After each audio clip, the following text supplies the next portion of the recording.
تو یہ شرمناک بات ہے، اور میرا خیال ہے کہ یہ جو بھی لوگ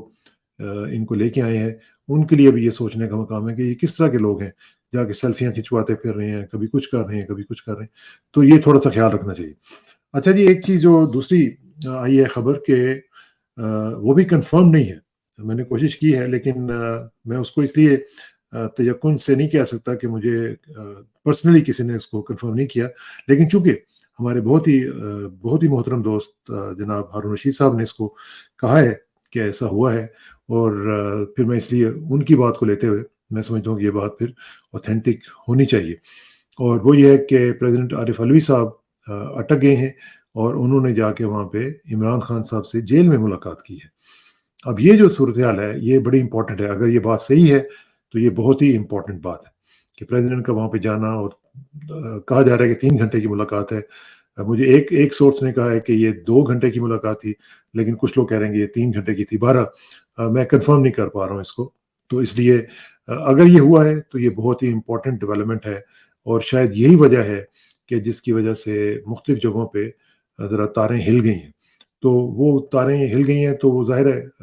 مختلف جگہوں پہ ان کا ریئیکشن بھی آپ آئندہ چند دنوں میں دیکھیں گے، اور شاید یہ بھی وجہ ہو کہ بلاول صاحب نے یہ جو کہا تھا کہ میں پی ٹی آئی کے ساتھ ہم لوگ معاملات جو ہے وہ ٹھیک کر سکتے ہیں، اور وہ شاید یہ بھی سنا ہے کہ وہ شاید یہ کہیں کہ میں former prime minister Imran Khan کو ملنے کے لیے اٹک بھی جا سکتا ہوں، تو یہ بھی ہو سکتا ہے، تو اگر ہوتا ہے تو وہ بھی ایک امپورٹنٹ ڈیولپمنٹ ہوگی، اور ساتھ ساتھ ہم یہ دیکھ رہے ہیں کہ یہ ڈیولپمنٹس کا سلسلہ چل رہا ہے وچ از گڈ۔ میں کافی دن سے یہ کہہ رہا تھا کہ یہ کچھ نہ کچھ معاملات جو ہیں اس میں برف پگھلنی چاہیے، کیونکہ اب وہ لیول آ گیا ہوا ہے جہاں کہ اب اس سے آگے آپ نے کیا جانا ہے، now you have to come back, withdraw کرنا پڑے گا ہر فریق کو، اپنے پوزیشن سے تھوڑا سا پیچھے ہٹنا پڑے گا، اور اس کی ہم یہ دیکھ رہے ہیں کہ جو محمد علی دورانی صاحب ہیں سابق وزیر اطلاعات، ان کی ملاقاتیں جو ہیں وہ چل رہی ہیں، اور آج بھی آپ نے دیکھا ہوگا رپورٹ ہوا ہے کہ ان کی ملاقات پریزیڈنٹ الوی کے ساتھ ایک بار پھر ہوئی ہے، اور اب یہ جو ملاقات ہے اس کو پریزیڈنٹ ہاؤس بھی اس کو کنفرم کر رہا ہے، تو اس کا مطلب ہے کہ کچھ نہ کچھ اندر چل رہا ہے، بات چیت چل رہی ہے، اگرچہ عمران خان صاحب کی طرف سے ہمیں پتہ ہے کہ وہ الیکشن سے کام پہ کسی بات پہ نہیں مانیں گے، اور الیکشن اور وہ بھی فیئر اینڈ فری الیکشن جو ہے وہ اس کے اوپر ان کا اصرار ہوگا کہ وہ ضرور ہونے چاہیے، نہ تو وہ یہ کہیں گے کہ میں باہر جانے کے لیے تیار ہوں، نہ وہ یہ کہیں گے کہ میں سیاست چھوڑنے کے لیے تیار ہوں، یہ میرا خیال ہے کہ یہ ہمارے جو دوست ہیں جو کار پرداز ہیں ان کو بھی پتہ ہے کہ اس نے یہ ماننا نہیں ہے۔ اچھا، اب دوسرا یہ ہے کہ ادھر ہم دیکھ رہے ہیں کہ الیکشن کمیشن نے اناؤنسمنٹ کر دی کہ جی الیکشنز ہو رہے ہیں، اب یہ کیا بودی قسم کی اناؤنسمنٹ ہے کہ الیکشن اناؤنسمنٹ ہو گئی ہے، نہ کوئی فین فیئر ہوا ہے، نہ کوئی آپ نے دیکھا کوئی ہلا گلا کوئی اس طرح کی چیز، کیونکہ کسی کو یقین ہی نہیں ہے۔ یہ جو الیکشن کمیشن ہے یہ تاریخ کا بدترین الیکشن کمیشن اور الیکشن کمشنر ہے، تو ان لوگوں کے اوپر بھی جب یہ چلے جائیں گے تو ان کے اوپر بھی مقدمات ہونے چاہیے کہ انہوں نے پاکستان کو کتنے بڑے نقصان سے انہوں نے اس کو ہمکنار کیا ہے، اور وہ ایسا نقصان کیا ہے کہ جو پاکستان پتہ نہیں اس میں سے نکل سکے گا کہ نہیں نکل سکے گا، تو ان لوگوں نے خاص طور پہ جو الیکشن کمیشن اور ان کے جو ممبران ہیں ان سب نے مل کے یہ پاکستان کو آج کا یہ دن دکھایا کہ ابھی تک الیکشن اناؤنس ہو چکا ہے اور کسی کو یقین نہیں آ رہا، تمام پارٹیز یہ کہہ رہی ہیں کہ آپ ایگزیکٹ ڈیٹ کیوں نہیں دے۔ اچھا، اب اس میں مختلف چیزیں کہا جا رہا ہے جی کہ ہو سکتا ہے کہ وہ الیکشن ہی نہ کروائیں، اور کہیں جی کہ نہیں وہ ہم نے تو ویسے کہہ دیا تھا، اور ٹائم بائی کر رہے ہوں گے۔ اچھا، پھر دوسری بات یہ کہ اگر الیکشن کرواتے ہیں آخری ہفتے میں جنوری کے، تو اس میں یہ بھی ان کی بے ایمانی ہو سکتی ہے کہ جی وہ چونکہ اس وقت سردیاں ہوتی ہیں، کافی ٹھیک ٹھاک دھند کا موسم ہوتا ہے، تو لو ٹرن آؤٹ ہوگا، تو جو لو ٹرن آؤٹ ہوگا تو پھر ان کو اپنا آر ٹی ایس بٹھانے کا وہ بہانہ مل جائے گا کہ جی وہ فاگ تھی، جس طرح پچھلی دفعہ انہوں نے کیا تھا، فاگ تھی جی بڑی زبردست قسم کی، اور جناب وہ جو تھے آر اوز وہ نہیں پہنچ سکے، اور وہ جناب رزلٹ ادھر ادھر ہو گئے، پھر 15-16 گھنٹے 18 گھنٹے آر ٹی ایس بٹھا کے پھر اپنی مرضی کے رزلٹس لا کے خواجہ آصف کو دوبارہ جتوا کے اس طرح کے کام یہ کر لیتے ہیں، تو اس طرح کی یہ جو صورتحال ہے، election commission should come out clean and should come out very transparent, کہ ان کو پتہ ہو کہ لوگوں کو کہ جناب یہ فلان ڈیٹ آ گئی ہے، اس کے اوپر اب الیکشنز ہوں گے، تو میرا خیال ہے کہ انشاءاللہ مجھے امید ہے کہ جو ماحول بن رہا ہے اب اس میں الیکشنز ان کو کروانے پڑیں گے. اگر الیکشنز انہوں نے نہ کروائے تو معاملات بہت زیادہ خراب بھی ہو سکتے ہیں. اور یہ ان کو شاید پتہ ہو کہ نہ ہو، لیکن انٹرنیشنل پاورز کو پتہ ہے. انٹرنیشنل پاورز کو یہ پتہ ہے کہ اگر الیکشنز نہ ہوئے تو معاملات آؤٹ آف کنٹرول جا سکتے ہیں. اور کیونکہ لوگوں کی جو برداشت کی حد ہے نا، اس کی ایک لمٹ جو ہے وہ کراس اگر ہو جائے تو پھر معاملات ہاتھ سے نکل جایا کرتے ہیں. اچھا، دوسری طرف جی وہ آپ نے دیکھا ہوگا رانا ثناء اللہ صاحب کا ایک کنفیشن سامنے آ گیا کہ انہوں نے باجوہ صاحب کے بارے میں یہ کہہ دیا کہ جناب وہ تو ہم نے ان کو ایکسٹینشن اس لیے دی تھی کہ ہم نے ایک فتنے سے جان چھڑوانی تھی. تو اب وہ بیسیکلی یہ کہہ رہے ہیں کہ انہوں نے یہ کنفیس کر لیا ہے کہ باجوہ صاحب کی جو ایکسٹینشن تھی وہ ڈیل کا نتیجہ تھی، اور اس ڈیل میں یہ شامل تھا کہ آپ نے عمران خان صاحب کو فارغ کرنا ہے اور ہمیں لے کے آنا ہے. اور باجوہ صاحب کہتے تھے کہ نہیں، ایسی کوئی بات نہیں ہے، ہمارا تو جناب بالکل میں تو عمران خان گورنمنٹ کے ساتھ تھا اور یہ تھا اور وہ تھا. تو اب پتہ نہیں کوئی ان میں سے ایک تو جھوٹ بول ہی رہا ہے، اور وہ ظاہر ہے کہ یہ جھوٹ میں تو ماشاءاللہ ان کا کوئی ثانی نہیں ہے. تو یہ باجوہ صاحب کی جو پوری کی پوری پوسٹنگ تھی وہ لگ رہا ہے کہ وہ ساری کی ساری غلط تھی، کیونکہ ہمیں تو پتہ تھا پہلے بھی، لیکن اب چونکہ یہ لوگ خود بھی بتانا شروع ہو گئے ہیں اور یہ کنفیشن سامنے آنا شروع ہو گئے ہیں، تو اس سے پتہ چل رہا ہے کہ باجوہ صاحب کا کتنا نیگیٹو رول تھا. ایک طرف وہ یہ گیم کر رہے تھے اور دوسری طرف وہ کہہ رہے تھے کہ جی نہیں نہیں نہیں میں تو آپ کے ساتھ ہوں، اور دوسری ساتھ ساتھ امریکہ کے ساتھ بھی گیم کھیل رہے تھے. وہ ہر بندے کے ساتھ گیم کھیل رہے تھے، اور الٹا دیکھیں پھر آخر میں ان کے ساتھ خود کیا گیم ہو گئی، اور آج پتہ نہیں ہسٹری کی جو ڈسٹ بن ہے اس میں کہیں پڑے ہوئے ہوں گے. اچھا، دوسری آپ یہ دیکھیں کہ ندیم ملک صاحب جو ہیں سینئر صحافی ہیں، انہوں نے بھی ایک چیز جو ہے وہ کہی ہے کہ جو ان کی ایکسٹینشن ہوئی تھی اس ایکسٹینشن میں کچھ گارنٹیز دی گئی تھی یا لی گئی تھی نواز شریف صاحب کی طرف سے. اب وہ دیکھیں جب بلکہ ان کی تو جب اپوائنٹمنٹ ہو رہی تھی اس میں بھی یہ تھا کہ ان کی جو اپوائنٹمنٹ تھی اس میں یہ گارنٹیز لی گئی تھی کہ جی آپ نے ایسے ہی چیف کو چینج کرنا ہے، وہاں پہ ان کے بندے کو لے کے آنا ہے، آپ نے جو باقی اپوائنٹمنٹس ہیں وہ بھی ہماری مرضی کی لے کے آنی ہے. تو یہ جو مجھے سمجھ نہیں آتی کہ یہ کیوں ہم اس طرح کرتے ہیں، اور جو لوگ اس کے لیے تیار ہوتے ہیں ان کے اوپر بھی تف ہے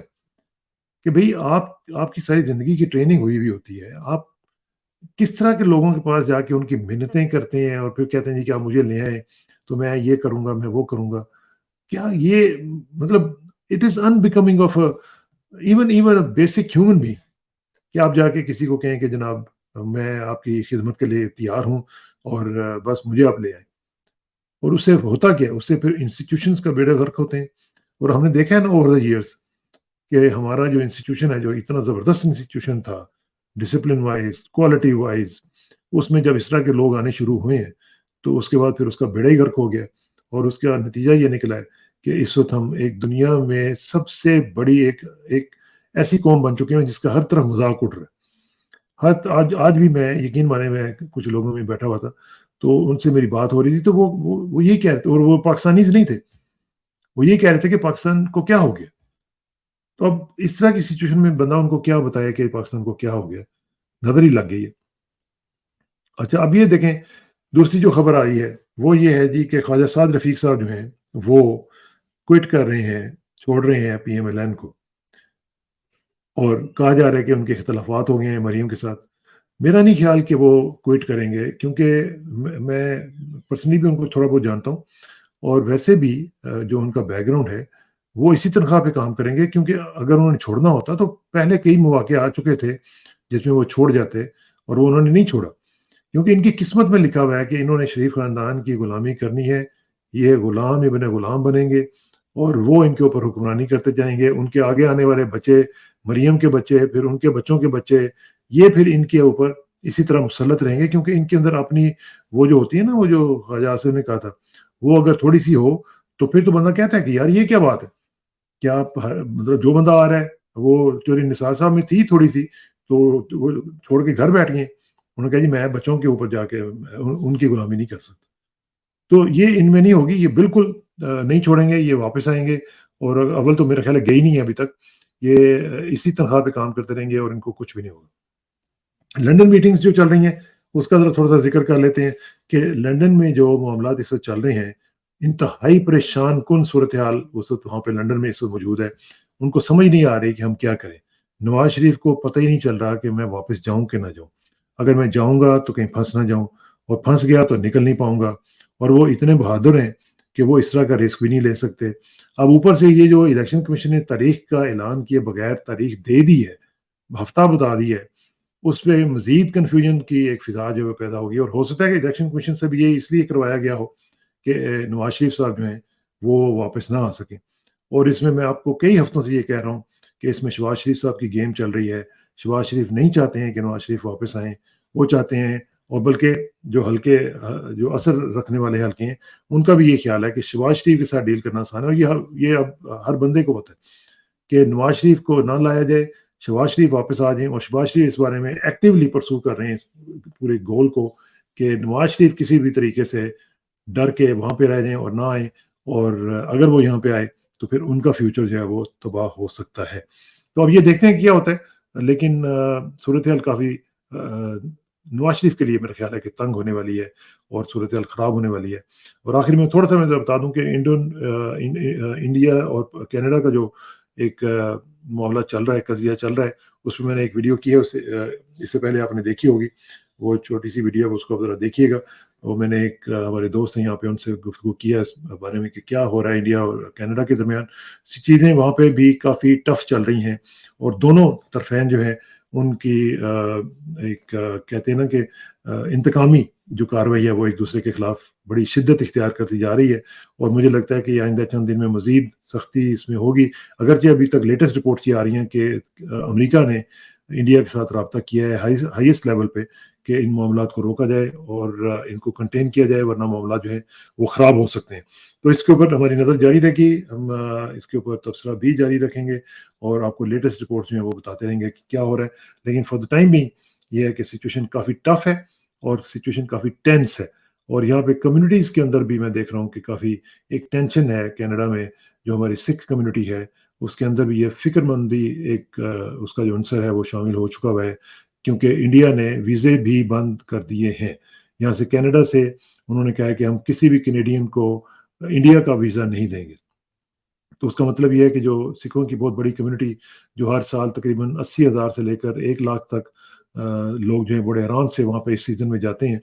تو وہ اب کیسے جائیں گے, ان کا کیا بنے گا. اور اگر ان کی وہاں پہ کمٹمنٹس ہیں, کسی کی شادی ہے, کسی کی غمی ہوتی ہے, کوئی اس طرح کا کوئی بزنس ٹرپ پہ جا رہا ہوتا ہے, یا ویسے بھی اس سیزن میں لوگ جاتے ہیں, تو وہ ان کا پھر کیا بنے گا. یہ بھی ان کی ایک ٹینشن کی وجہ بنی ہوئی ہے. تو دیکھتے ہیں کیا ہوتا ہے. لیکن بہرحال آپ کے ساتھ انشاءاللہ رابطہ رہے گا. اور دعا میں یاد رکھیے, آخر میں دعا کہ میری عزت کے لیے کافی ہے کہ میں تیرا ہی بندہ ہوں, اور میرے فخر کے لیے کافی ہے کہ تو ہی میرا پروردگار ہے. تو بالکل اسی طرح جس طرح میں چاہتا ہوں مجھے بھی اسی طرح بنا دے جس طرح تو چاہتا ہے. سپردم بتم آئے خیش رو تو دانی حساب کم و بیشرا مجھے سراکسانہ کو. کل تک کے لیے اجازت دیجیے, کل ملاقات ہوگی انشاءاللہ. اللہ حافظ.